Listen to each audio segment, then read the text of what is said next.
And that's a big part of the sport. You've got the experience level, and then you've got the young guys. And there is a reason that we make soldiers out of 18 to 25-year-olds, because men, as we know, our brains do not develop. Our risk tolerance is so high, which is why we give you a gun and throw you out of a plane, because you're going to just start to run towards the enemy. 35, 40, you go, well, is there another way to do this? It's the same in racing. I still have the speed in a lot of ways to be very competitive, not in Formula One, but in sports cars. But my will to be that fit and that risk my life when I have a nice life, I don't really want to kill myself.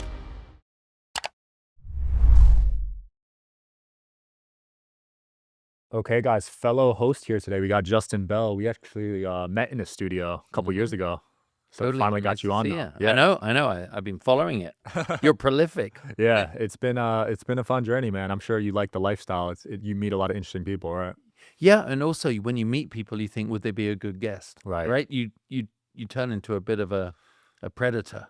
Kind of, Oh, yeah. you're good, you know. My first thought when I'm talking to people in the sauna, at the gym, wherever Yeah. I am, I'm like, oh, that could be a good You'd be a podcast. good. Is that what you do? And also, I think when you are a storyteller or a communicator, whatever you want to call it, you have a way of getting information out of people. Right. Right. Well, you're not. It's not.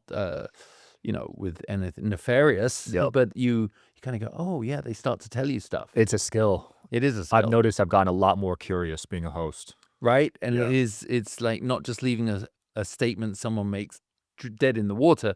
You just kind of go, what do you mean by that? Yeah. You know? Yeah, it's really good. Is your show strictly about racing, or do you cover other stuff as well? Yeah, well, it's called Drive to Win. Yeah.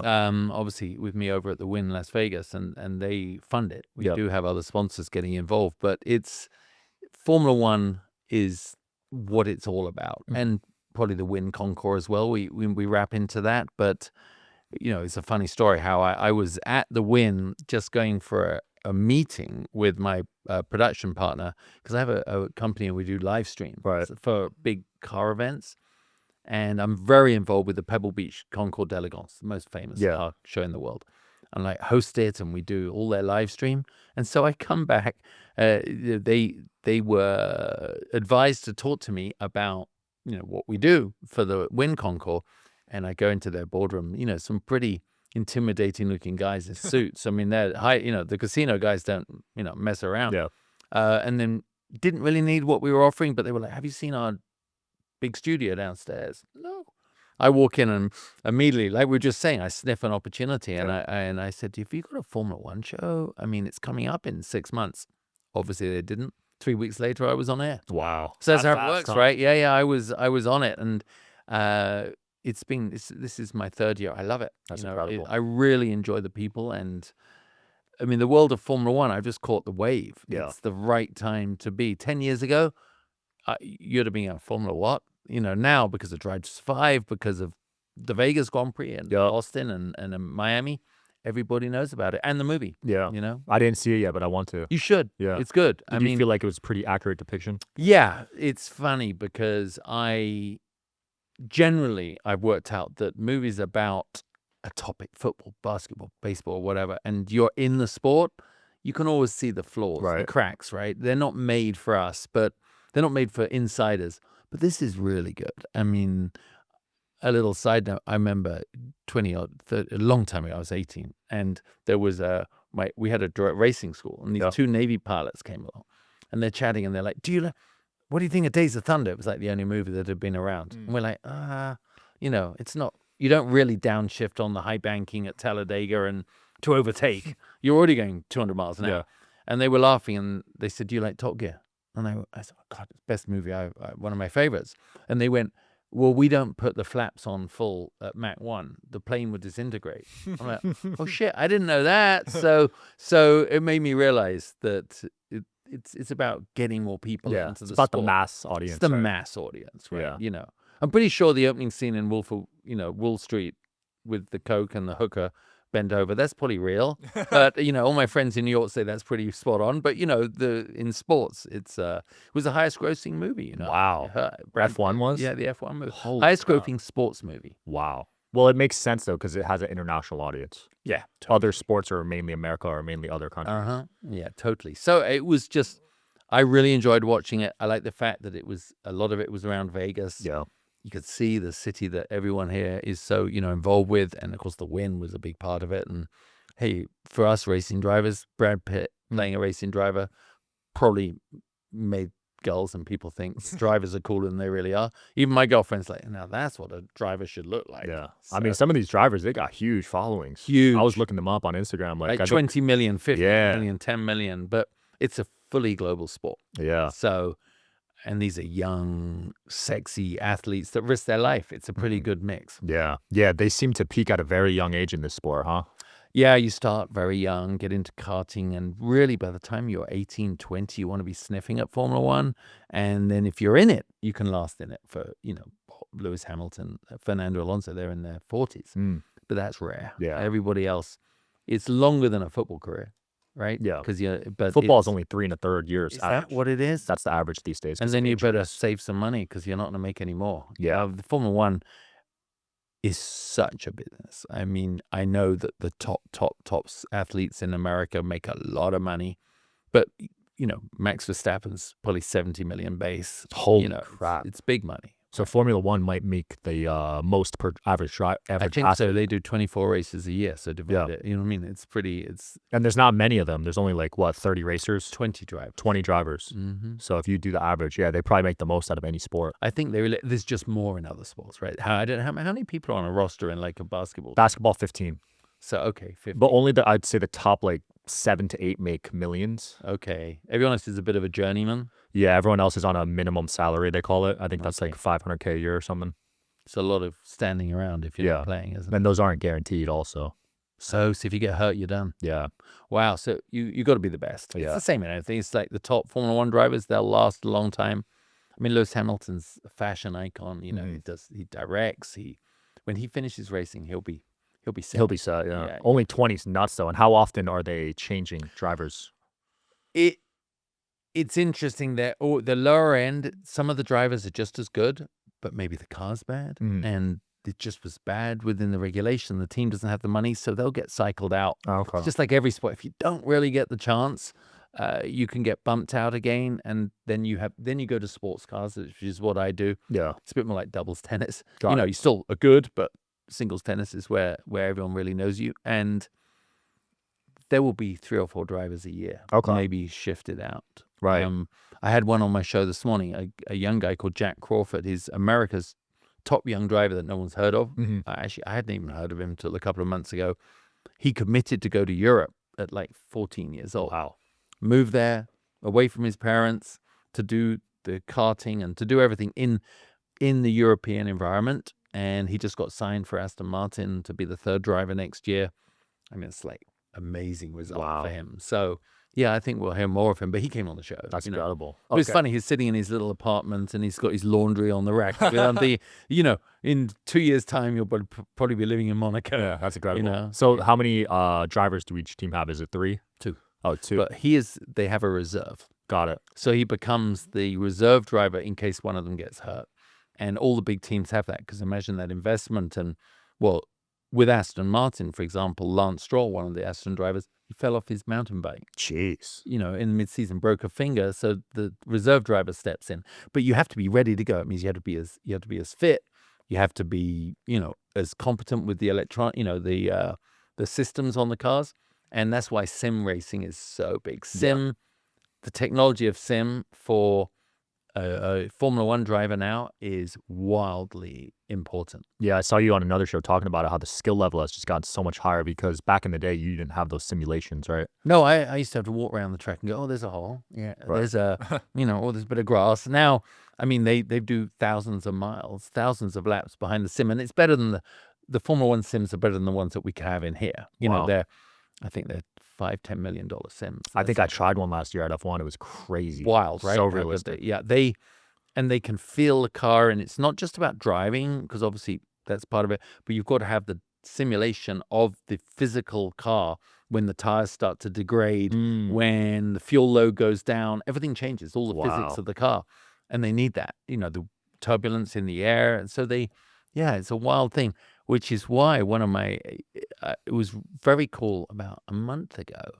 I was in Whole Foods in LA, And the couple behind the kid behind the till cashier was talking to the other guy there about the... Shout out to today's sponsor, Quince. As the weather cools, I'm swapping in the pieces that actually gets the job done, that are warm, durable, and built to last. Quince delivers every time with wardrobe staples that'll carry you through the season. They have fall staples that you'll actually want to wear, like the 100% Mongolian cashmere for just $60. They also got classic fit denim and real leather and wool outerwear that looks sharp and holds up. By partnering directly with ethical factories and top artisans, Quince cuts out the middleman to deliver premium quality at half the cost of similar brands. They've really become a go-to across the board. You guys know how I love linen and how I've talked about it on previous episodes. I picked up some linen pants and they feel incredible. The quality is definitely noticeable compared to other brands. Layer up this fall with pieces that feel as good as they look. Go to quince.com/DSH for free shipping on your order and 365-day returns. They're also available in Canada too.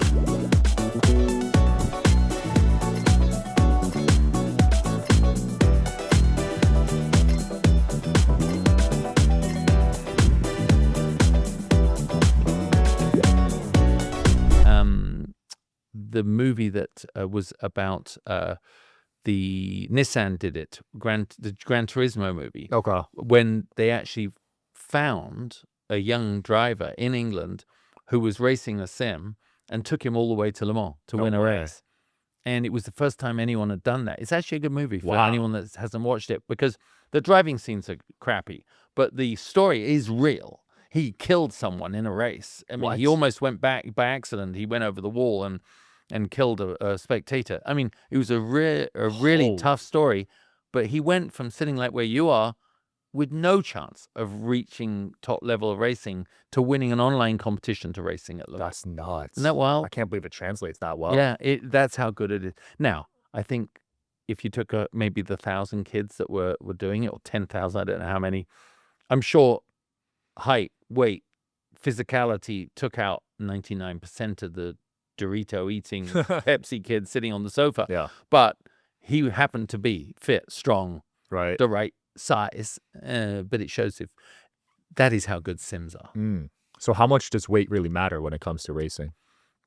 It's like this kid Jack said this morning. You could see he's got big, broad shoulders. And I asked him about his training. He says, I just have to really focus on cardio. Wow. If I put muscle on, too much muscle, I'll increase the weight in the car too much. And it's about a horsepower a pound loss. So if you weigh 10 pounds over the next guy, that's 10 horsepower less your car. Crap. Yeah, that's a big difference, right? Over time. Yeah, and where the weight is in the car is something. Obviously the driver's in his cockpit, but how high they are. You want to be low down. Interesting. You want to have a low center of CG. You want to have a low center of gravity. All this factors into it. Yeah, there's a lot that goes into it, right? Yeah, like I'm slim, but I was 6 foot. So I mean, you'd struggle. Your head would be I'd be screwed. They wouldn't let you in. Yeah, they'd chop your legs off. But you could race NASCAR. You'd be right in there. But there's some tall NASCAR drivers. There are. Waltrip and those guys are very tall. Yeah. I think it's where you go when you're tall. But yeah, the ideal race driver would probably be about 5'8", 5'9", and weigh 110 pounds. Interesting. So very short and lean. That's the way. But wow. But you got to be strong. Right. So you need to be mainly muscle, not body fat. Yeah. Low body Lewis fat. Hamilton's jacked. Right. He's kind of got that physique, and his race. He's got it going for him. And then how much would you say of it is skill versus the car? Everyone always asks that question. To even get into a Formula One car, to get the chance, you've gone up through the ranks, you've won championships, you've won races. It's like a process from a young age. But if you and I were the same skill, our car would play the differentiator between us. But of course, some teams are better in different circumstances. Some drivers are just better in the wet. If it's a street circuit like Las Vegas, they're just better at driving on that on the day. Right, you've seen it with other sports. How the hell did that tennis player be so good? How did that guy perform so well? We all have better days than others. So the raw skill is just like any other sport. It's just our tennis racket or our stick is a multi-million-dollar car. Yeah, and it does seem to be similar to tennis in regards to there's a couple at the top that have been there for a while, right? And that's a big part of the sport. You've got the experience level, and then you've got the young guys. And There is a reason that we make soldiers out of 18 to 25-year-olds, because men, as we know, our brains do not develop. Our risk tolerance is so high, which is why we give you a gun and throw you out of a plane, because you're going to just start, run towards the enemy. At 35, 40, you go, well, is there another way to do this? Yeah. It's the same in racing. I mean, I still have the speed in a lot of ways to be very competitive, not in Formula One, but in sports cars. But my will to be that fit and that risk my life when I have a nice life, I don't really want to kill myself. Right. Never thought about it when I was racing, but now I'm like, You've had a couple near-death crashes. Yeah, right? You have a couple, and you go, all right, got out of that. This, let's not revisit that one. And every driver goes through that. And I was like, I tell my son, he's 21, I hope he does something in life that'll show him what risk is like. Because if you live a life where you never really risk anything, I think you're missing out. Because it's today with, again, the simulation side of things, the fact that our culture doesn't really want people to risk everything at the same level. Yeah, I don't agree with that. And, if you understand that your life's on the line or you can lose anything, I think it sharpens the mind. 100%. I'm not here by accident. You're not here by accident. We took some big risks. And if you do, you take the rewards. Most people don't. I say it's like luck, right? People will say, hey, Sean, you're lucky. Justin, you're lucky. You go, that's an insult. It's like, it is a fucking insult. You sit on the sofa in your living room, and I say to them, it's like the luck truck doesn't come down the street, open your gate, come in the front door and hit you on the sofa. You got to go and stand out in the street and make it happen. So, anyway, it's a whole nother thing about young generation, but you got to go for it. Yeah, you have to. I do see that issue with my generation, though. A lot of them are pretty comfortable. They really are, right? Yeah. And it's like, it's what is, if someone, a friend of mine is a big headhunter in like CEO level, and he sees a lot of resumes and things. He said, A, people are entitled, and B, they don't really want to put in the work. Yep. So if you come to LA or Vegas and you're ready to outwork the next guy, you got it. Yeah, I think part of it's because everything's so easy now too. You could look up anything, AI can give you every answer you ever need. So we're just like, we don't really have to put in the work. Like, you had to read a book, you had to like go outside in person, get a mentor in person. I mean, it's so funny, right? If your generation to mine, we were talking about it a couple of nights ago. I used to have to go I wanted to know more. I went to the library or read the paper. And now we've got this world where we have so much data, but I don't think we're any smarter. We're actually dumber. We're dumber, right? So how do we have critical thinking, Sean, when we're now worrying about the Middle East and this and that and that, and and yet, 20 years ago, you just went around with your head, in a bubble. Yeah, the average IQ has lowered. I think they've done many tests on brain activity, and we're not using our brain to the fullest extent like we used to.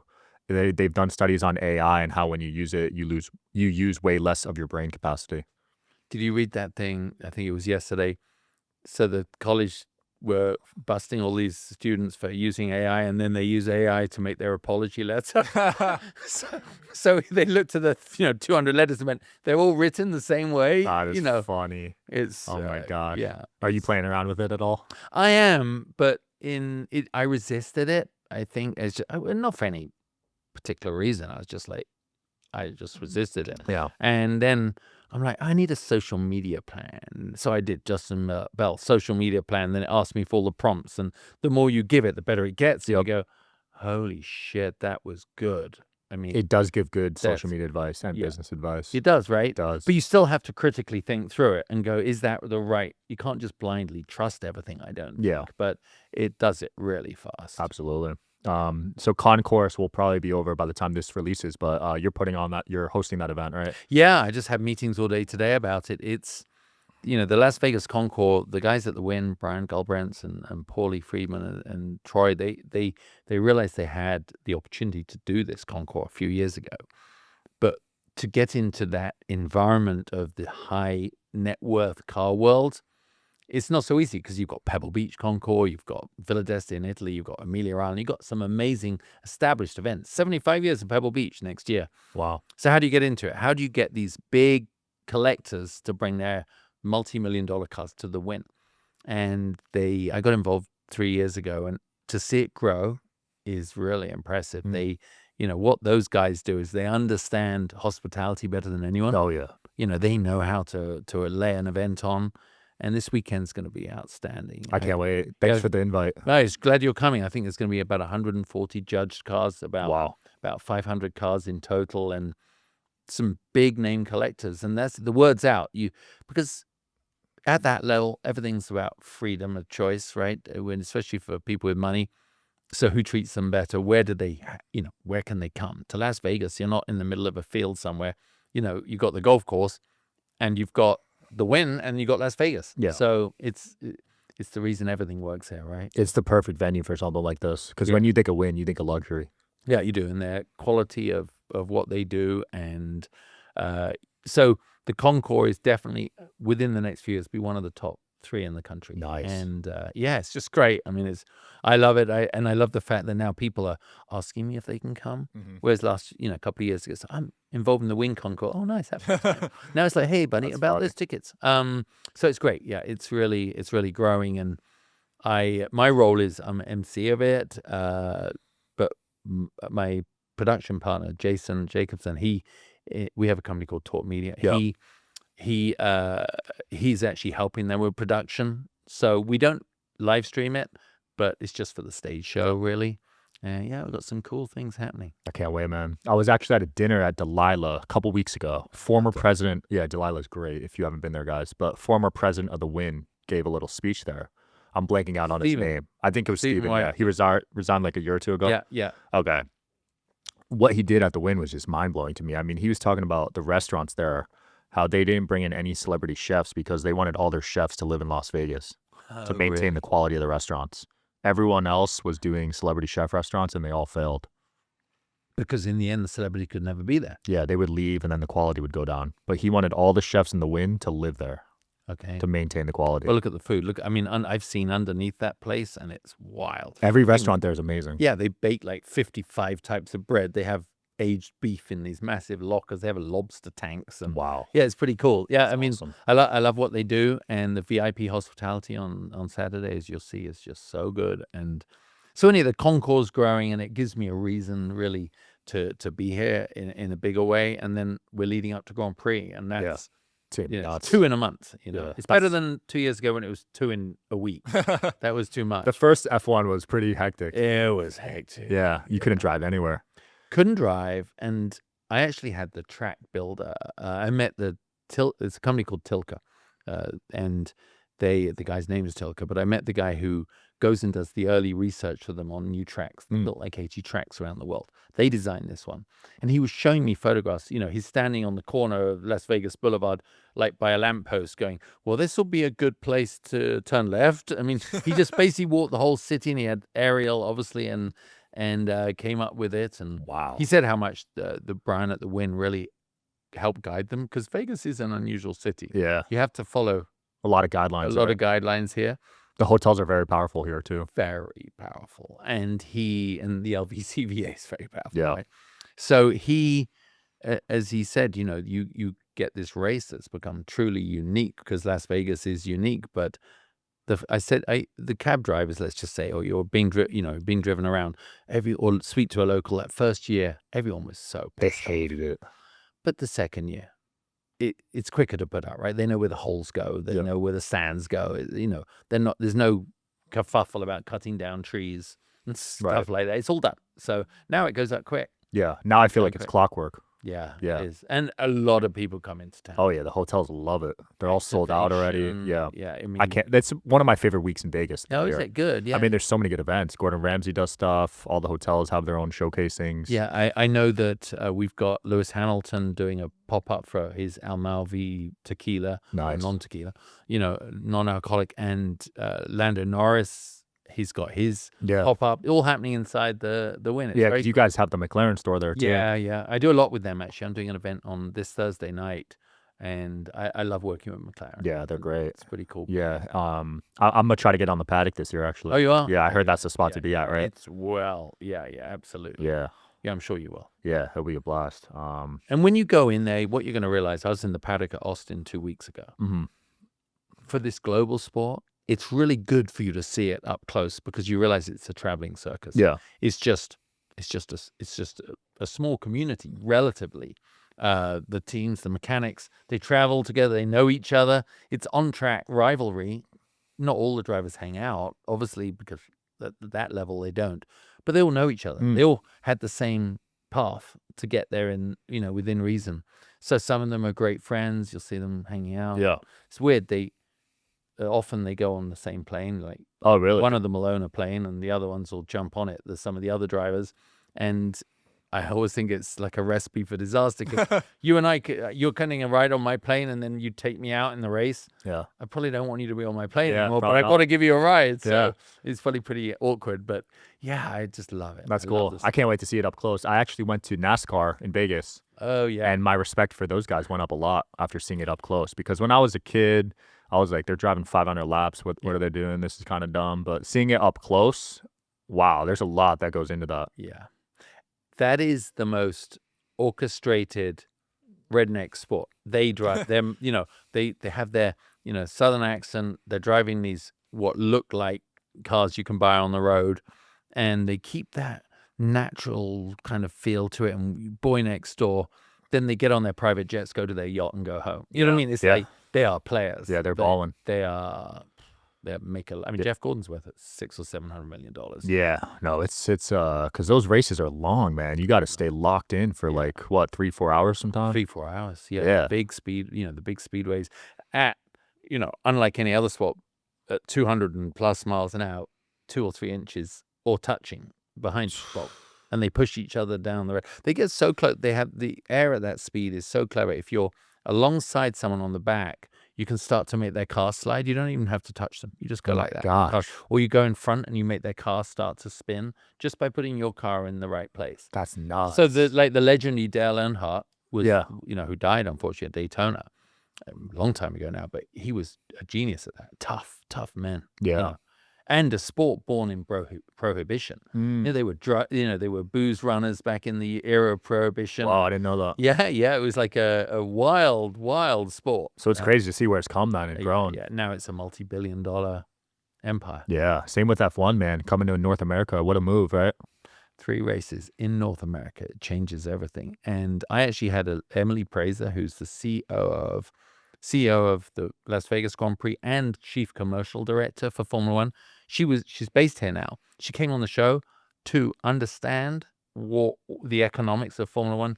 I mean, the LVMH with Tag Heuer, I work with them, and Louis Vuitton, Moet Hennessy. That's $1 billion deal. She did a $1 billion deal just for Vegas. No, it's for 10 years, $100 million a year, but still crazy though. And then bringing on Lego. How cool is it? I mean, I've seen some of the it's online, some of the animations. Yeah. But each of the drivers, each of the teams have got their own little Lego men and cars. And, wow. I mean, that's awesome. Talk about giving crack to babies, right? Get them in young. Yeah. And it's just. I saw they got the Hello Kitty collab this year too. Hello Kitty as well. Who would have thought? I thought that was a smart move because I'd imagine from their perspective, they're trying to bring a female audience in. Very much. So they partner with Hello Kitty. Hello Kitty, and they've got a thing called F1 Academy, which is racing in Vegas this year. It's women only. There will be a woman breakthrough in the next 2 or 3 years. That's exciting. They have to. It is. Whoever cracks it is going to be like the opening not Pandora's box, the wrong way of saying it. It's going to be opening the chest of gold. Well, I could see it now, especially with the WNBA really picking up traction lately. A lot of people are loving the women's basketball. Yeah, and. Isn't that interesting? But in Formula One, it's not going to be. Formula Academy, F1 Academy is just women to give them the chance to get their skills up. But when they hit the big time, it's unlike football. It's unlike baseball or tennis. A woman cannot compete at it. They can skill-wise, they can, but they can't physically do it. You couldn't put her on a football field. Right. Get the crap kicked out of them at that level. But they could beat them technically. It's like tennis. Interesting. But in racing, physiologically, you can have the same physiques, right? Yeah. A woman will be able to race a Formula One car. Really? There's going to be weight. Oh yeah, they weigh less. There's going to be really no disadvantage. So you think we'll see like a Danica Patrick in the F1 space? Mm-hmm. Wow, 100%. That would do very well for the business. As I say, my great friend Elio Castroneves, who's won Indy 4 times, 5 times. I remember when Danica was racing, he said Danica's the she's not the highest paid IndyCar driver, but she's the best paid IndyCar driver, as in because of her endorsements, because of her popularity. I mean, I remember as a kid, not much about NASCAR when it comes to the names of the drivers, but I remember her name, even though she never really won like major events, you know? She didn't need to. Yeah. But we need a great woman talent to come up and beat. So everyone wants, it doesn't, I don't care who you are, what shape, size, where you're from. If you're going to be there, you just got to compete. That's the great thing about sports, right? It doesn't matter what you look like. No, it doesn't. If you win. And I think globally we like winners. Yeah. Right? That's it. If you win, the door opens. Absolutely. There'll also be, I don't know if you had this last year, the F1 Business Summit. Did you see that? I did. Yeah. Yeah, I can't wait for that. We got Michael Rubin speaking, a couple big names. I'm going to definitely go by that too. Yeah, no, Formula One is this ecosystem of excellence, really, and B2B and B2C. I mean, AWS, they bring 50-odd people to every race, clients. They now do the data from the races, instant analytics on what's going on, using all their AI and algorithms and things. It's pretty impressive. That's incredible. My mom works there, actually. Oh, does she? Yeah, AWS. Yeah, big company, man. Yeah, they have a big conference here in a couple of weeks, I think. Okay. AWS. Yeah, very interesting. Well, dude, this was great. I can't wait to see you this weekend, right? Concourse? Yeah, come say hi. I'm up on the stage. You'll have some great cars. It's just great people. For me, Las Vegas, having a car culture, we talked about it quickly. There isn't an endemic sort of car culture, but there's enough people coming here now. And with Formula One, why not? Yeah. Well, thanks for your time, man. We'll link your show. I appreciate it, buddy. Well. Yeah. Thank you very much. Check them out, guys. Peace. I hope you guys are enjoying the show. Please don't forget to like and subscribe. It helps the show a lot with the algorithm. Thank you.